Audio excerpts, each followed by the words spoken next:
Hi guys, I'm Cherisa Applehunt. I'm Steve Prescott with REMAX Capitol Properties. We're coming to you live. Is it Wednesday? It's Wednesday. It's Wednesday. Wednesday, nice warm weather. I didn't realize this, but you and Tammy won an Employee of the Month award. Yeah. And the funny thing is, we didn't even have an award for Employee of the Month award, but you and Tammy both won it, and it was on. I saw a picture of it on my office. I mean, we're just that good. I would like to do a big shout out to guest Tammy and I, because we're just that good that we didn't even ask for that award and we just got it. No, I mean, it was almost like you gave it to yourselves, but you wouldn't do that. I would never do that. That's totally outside my personality. Yeah. So what's going on? The one thing, since we're doing this live, the one thing that's always great with Chris is that you always have plenty of information to talk about. And I can always count on a sheet of paper of things that we need to talk about. And you always prepared. It's really great. Now, I like to wing it, but you're I would never walk in a room with just Steve Prescott and winging any question whatsoever. No, I mean, this morning we talked a little bit about what is the latest questions in real estate and what have you gotten into? And I've gotten a wide range. And so I'm like, Steve, I'm chasing you down. I'm ready to ask you all the questions. Well, not ask me. You can have a lot of input, right? Oh yeah, I'm gonna have both. A little bit of both. Okay. All right. So first off, I'm dealing with a real estate transaction right now. So these both come in. It's an out-of-state buyer. Super excited. This will be a couple different houses, but he does all of his house buying without, he's not seen the house. He's had family members see the house, and he's obviously a real person. We verified him. I've met him and we've done all that. But I want to talk a little bit about wiring funds, because that has been something that the topic from don't wire funds, make sure it's, who are you wiring it to? Where is it going? The amount that you're wiring.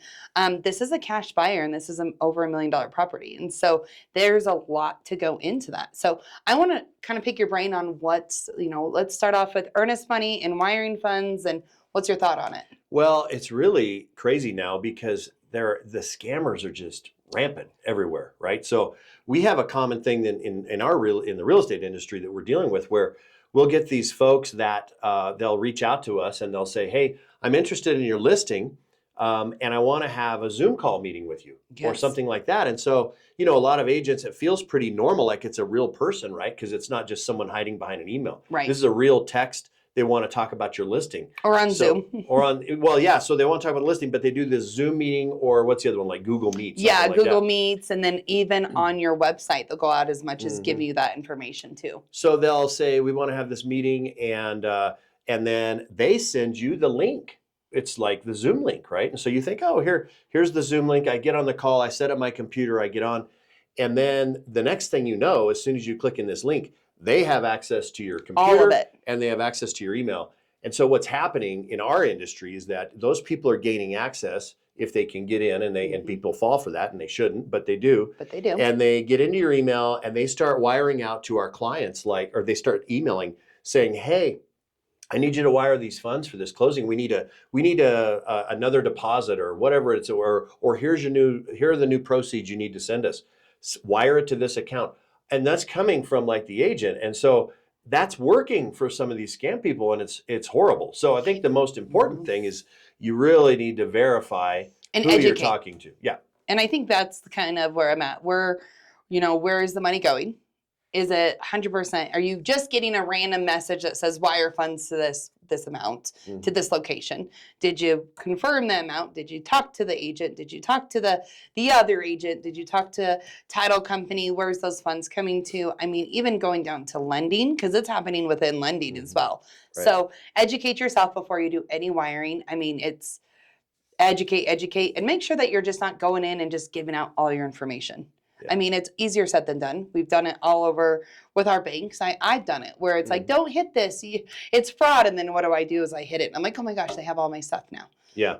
Well, and I like to make sure that, people are calling the place where the wiring's going. So like, Google the company name and then pull up their phone number and then put a call into that company and say, hey, I want to talk to Cherisa or whoever at one of the title companies.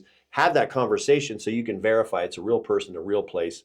and then you can kind of do all that over the phone and get the instructions via, and this is another thing. Several of the title companies now have these secure portals. Yes, secure portal is huge. Yeah, so it has to go to secure portal. Then you can at least communicate with the actual title person. They have to do some verifications.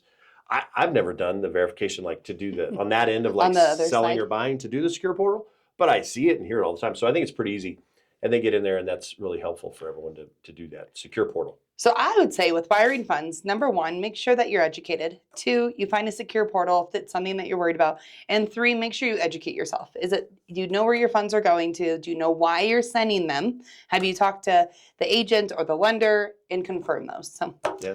Oh, see, look at us go. We're killing it. There's one topic down. Yeah, it's like I should probably have, employee of the month this month too. It's going to be there probably by the time we're done with this. Yeah, you never know. You just never know. So next question I have is closing outside the state. Like, why? I mean, here's the hardest thing is we do a lot of closings within Cheyenne. Went to always, even to Rollins, Laramie.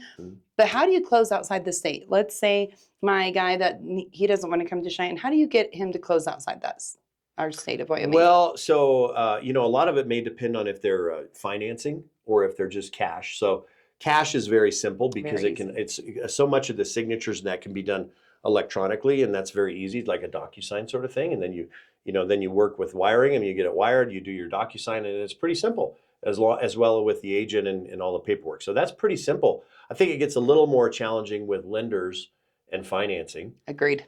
Because a lot of times they want to have these funding guidelines that they have to get wet signatures from someone.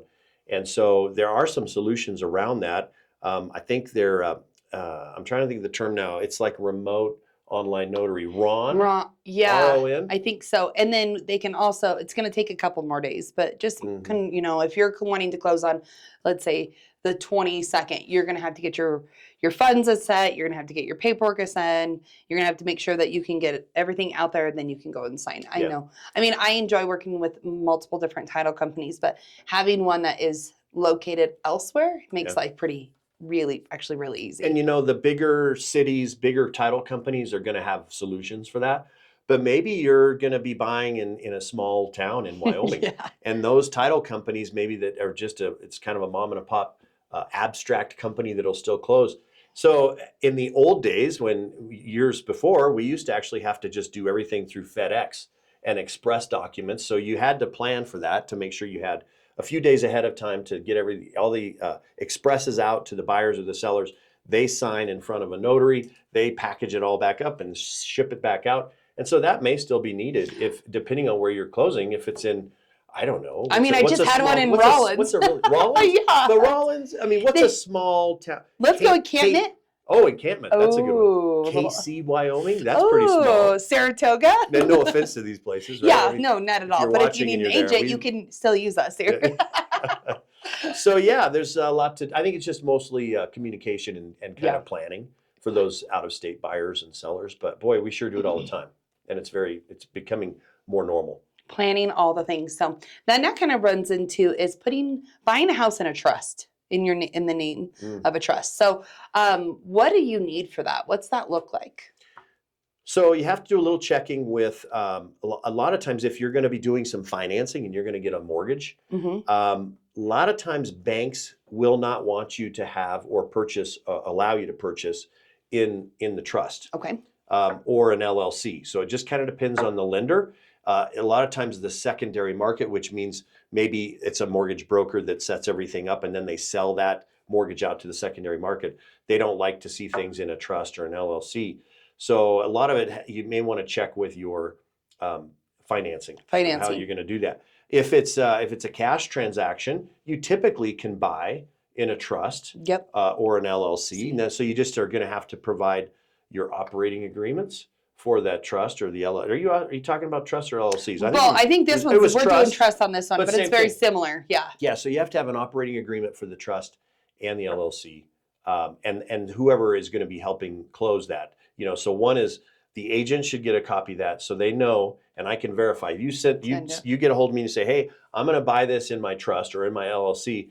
I, as the agent, need to know I'm dealing with the right person. Right like, 'cause, person. I mean, anyone could call and say, I'm putting this in a trust. 7-Eleven trust or whatever, and I don't know that for sure. So I want to get a copy of that, and then your lender is going to get a copy of it. They want to see that and verify, and then the title company is going to want to get a copy of it. So a few of those things are going to have to go around to make those verifications. So But- definitely some moving parts, but it's definitely doable. Oh yeah, Definitely totally. doable. I see a lot on that. And then title companies, hopefully no one from title companies are watching this, but a lot of times what will happen is you can close, let's say, under your name, like you have to take the mortgage out and then you want to put it into A trust. or an LLC. A lot of times after closing, you can have that deed written up and it's transferred out. You Out can of it. record that after and soon after. And the title companies used to allow us to do at the closing with that, and then they would record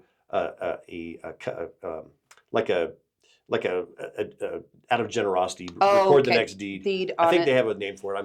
It's blanking me, but they would do the next deed for you and record that. Record it for and it. they don't Okay. like to do that anymore. Then- So if your title company, you didn't hear me say Just that. don't do But that. that's what you can do after the fact. And Okay. sometimes your attorney, if you have an attorney, can help with that after the fact.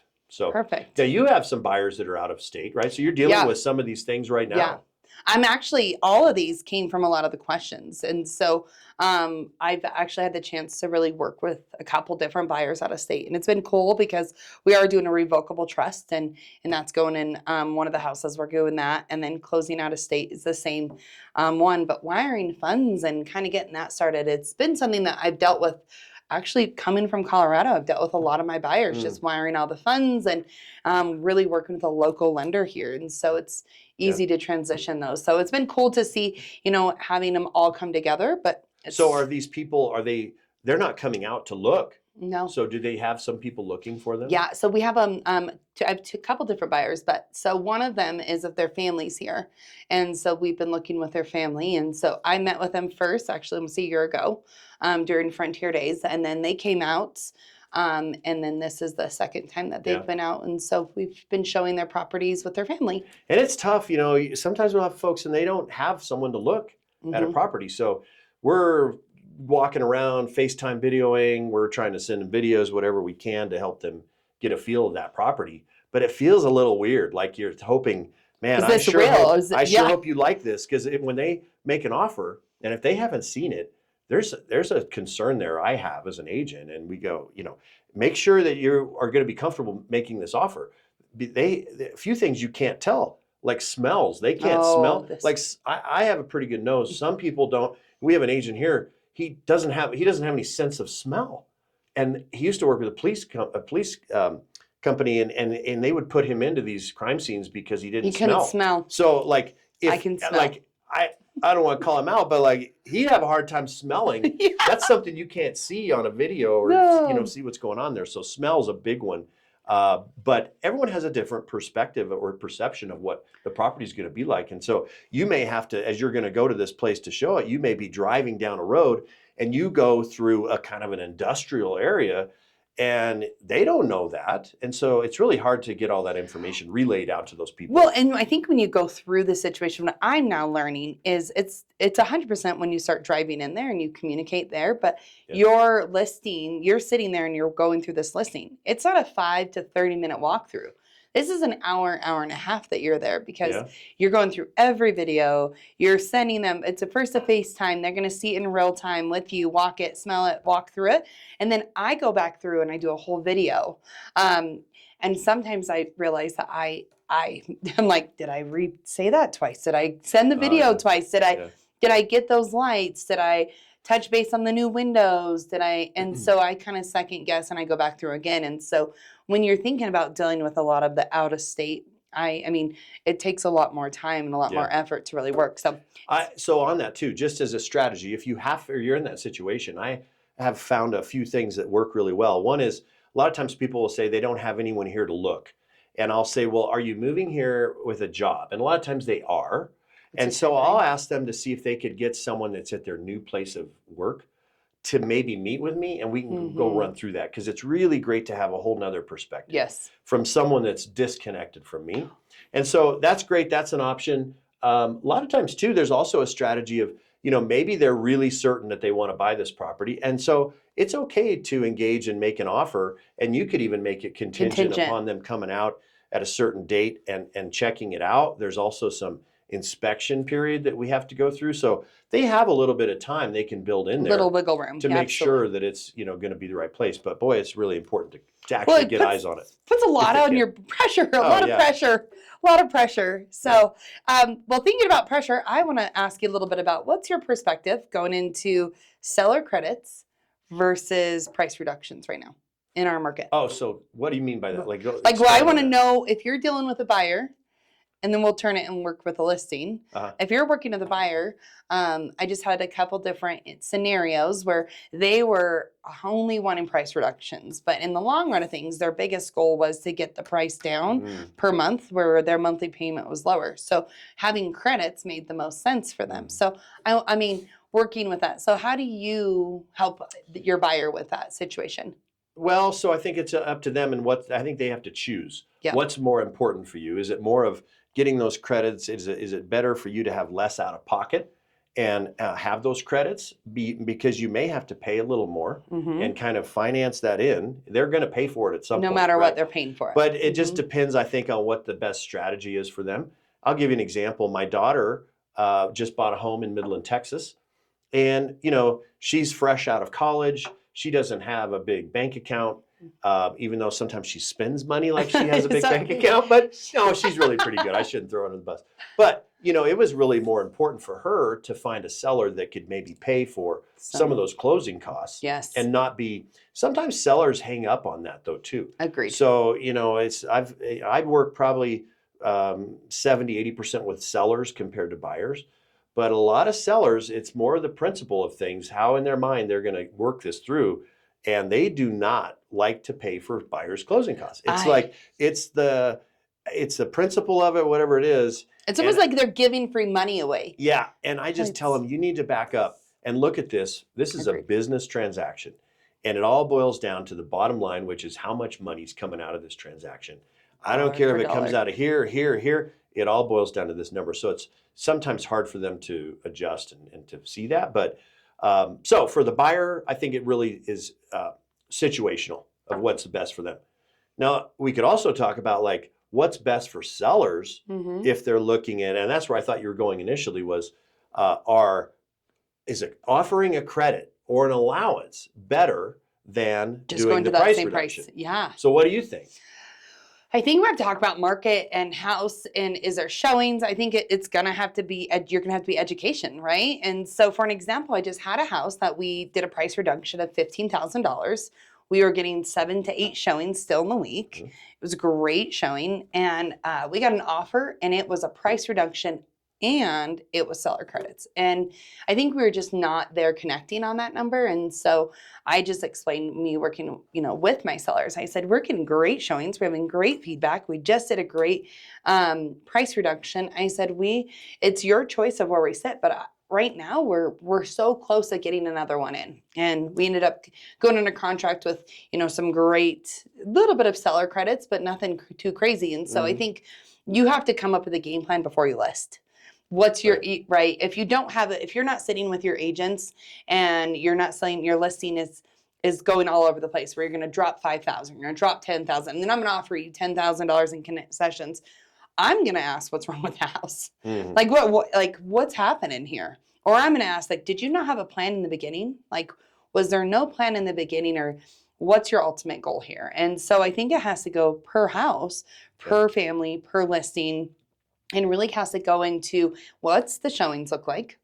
Are you in tune with the market? Like, are you priced right? Or are you just way out of park? And if you're clear out of park, then no wonder why you're dropping 15,000 and adding another 15. But if you're in line with our market and you're getting showings and you're having it, then I think that you can really have that conversation with your sellers. So yeah, I know that's probably a roundabout way. I don't think there's a yes or no answer on that. Yeah, and you know, there's it's great to say that we're experienced in all this and we know really how to help you. There are occasionally times when you have a great listing, you think it's great, you think it's priced really great, and it's just sitting on the market. And you know, sometimes no one knows what's going on, and it must be the market, right? It has to be the people out there.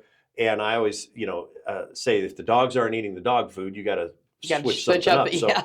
but a lot of times I've had some, especially on some new construction, sometimes where you have a lot of it out there, and we've tried a lot of different concessions and things offered, and maybe it's a 15,000 price drop or whatever, or we offer it towards buying closing costs for buyers, whatever. And it just sometimes doesn't work. So ultimately, though, when you offer all that, the buyers usually come in and they say, I'll take that off the price of the home. A lot of times they really just want to get the price down. Something out in there and something different. Yeah, so, well, talking about some new homes and stuff, I did a market update for Laramie County. Oh. So I got us ready for that. So active today is 361. Pending is 199. Okay. And then new constructive active is 83. And pending is 37. So I thought that was nice to kind of see where we're sitting in on the market and how we're feeling with that. Yeah. I wouldn't say it's necessarily a buyer's market or a seller's market. It seems pretty stable. Yeah. But I would also say this, that when we have, let's say we have 300 available homes and we have 300 pending homes, that's a very even market. And boy, supply and demand is even right there, and it's really a sweet spot in the market. It's really nice. Things are moving really well. Yeah. So it's probably, I would say, a little more sluggish right now than it was when we were back to that even. Number. There was a time in our summer, I think it was probably June-ish where it was like, man, it was even, and it was rolling. It was rolling really well. But overall, market is fantastic in Cheyenne. We've had considerable, just stable, constant appreciation over all these years. It's really been great. But, if anyone has any extra comments or needs answers for questions that they have about the real estate market, we're always happy to help. Yeah.